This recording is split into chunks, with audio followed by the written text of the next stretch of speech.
आदाब, प्राइम नून देख रहे हैं आप। मैं हूं आपके साथ सना वारिस। 1 बज चुके हैं और खबरों की शुरुआत तो हो चुकी है। हेडलाइंस को तफसील से आपने जाना, खबरों को तफसील से आपके सामने रखेंगे। जम्मू कश्मीर अपनी पार्टी की जानिब से यौम आज़ादी की तकरीब मनाई गई। पार्टी सदर सैयद अल्ताफ बुखारी ने कौमी परचम लहराया। इस मौके पर पार्टी के दीगर सीनियर लीडरान और कारकुन मौजूद रहे। इस मौके पर बुखारी ने कहा कि यह खुश आइन बात है कि इस मरतबा इंतजामिया ने यौम आज़ादी के मौके पर किसी तरह की बंदिशें आयद नहीं की थी। अल्ताफ बुखारी ने कहा कि इससे पहले माहौल बनाने वालों से माहौल को सख्त करते थे और लोगों को लगता था कि इन्हें बंद किया गया।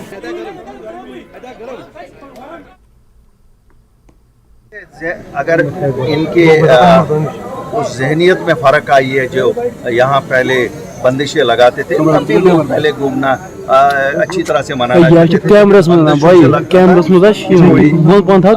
जेल बना दिया। आज आपने देखा कि इन्होंने बंदिशें नहीं रखी, लोगों ने ठीक तरह से पार्टिसिपेट किया, लोगों को मुबारकबाद दी।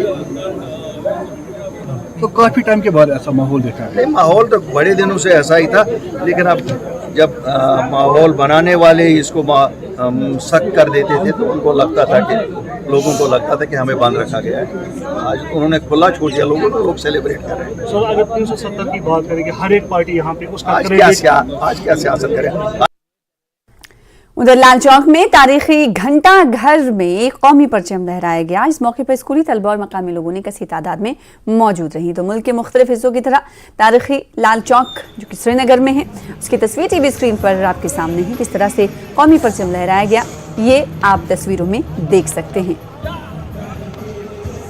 तो लाल चौक के तारीखी घंटा घर पर कौमी परचम लहराया गया। सिविल सोसाइटी के मेंबर नाना जी ने कहा कि 370 के बर्खास्त होने से कबल तारीखी घंटा घर में पाकिस्तान का परचम लहराया जाता था। अब इस इलाके में हिंदुस्तान का कौमी परचम लहराया जा रहा है। उन्होंने कहा अब यहाँ पर हालात यकसर बदल गए।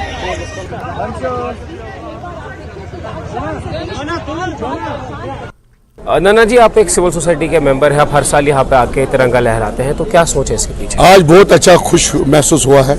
आज जी नाचने को करता था, आज नाचा भी हम, घूमे भी हम। ये तारीखी जगह जहाँ पहले 370 से पहले पाकिस्तान का झंडा चढ़ाया जाता था, आज हम हिंदुस्तान का झंडा चढ़ाते हुए आज बहुत खुशी हुई है, महसूस हुई है। ख़ास तौर पर यहाँ के अवाम भी अब सोच बदल चुकी है। यहाँ पर हमने सैफुल्लाह जो JK अलफ का था, उसने बाय बाय अलविदा किया है JK अलफ को, और उसी के हाथ से हमने आज जो झंडा यहाँ पर लाल चौक तारीखी घंटाघर में चढ़ाया है, और मैं तहे दिल से उसको खुशामद करता हूँ, वेलकम करता हूँ वो कौमी दायरा में आगे।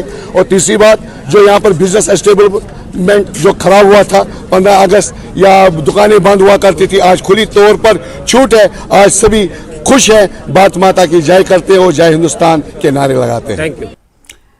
उधर बीजेपी कारकुन सैफुल्लाह ने लाल चौक पर कौमी परचम लहराया। सैफुल्लाह साबिक में दहशतगर्द तंजीम से वाबस्ता था। बाद में इन्होंने पाकिस्तान में ट्रेनिंग इसने हासिल की। इसके बाद इन्होंने समाजी धारे में शामिल होते हुए साल 2018 में बीजेपी में शमूलियत इख्तियार कर ली। इस दौरान सैफुल्लाह ने पड़ोसी मुल्क पाकिस्तान पर सख्त तनकीद की। देखिए, ये मेरे लिए बहुत ज़ही नसीबी की बात है, खुश नसीबी की बात है कि एक अजीम देश का झंडा मैंने लाल चौक के अंदर लहराया। ये मेरे लिए प्राउड का मुकाम है, और मैं आज आपकी वसातत से पूरे देश को, पूरे हिंदुस्तान को, पूरी दुनिया को हिंदुस्तान की आज़ादी की मुबारकबाद पेश करता हूँ, और उन शहदा को श्रद्धांजलि देता हूँ जिन्होंने अपने प्राणों की आहुति दी भारत की आज़ादी के लिए। तो तब आप JK अलफ के साथ थे, और आज क्या फ़र्क लगता है आपको? देखिए, तो वो मेरा बचपना था, आज मैं मैच्योर हूँ। वो मेरा बचपना था, आज मैं मैच्योर हूँ। और आपकी वसादत से मैं कहना चाहता हूँ कि वो जो बंदूक का दौर था, वो बचपने का दौर था, बेवकूफ़ी का दौर था। ये अजीम देश है, इस अजीम देश के साथ ही हम ठीक रहेंगे। पाकिस्तान में क्या रखा है, वहाँ कुछ नहीं है। उन्होंने आप देखिए, उन्होंने अपने हाथ, आप देखिए, उन्होंने तालिबान को अपने हाथों से बनाया।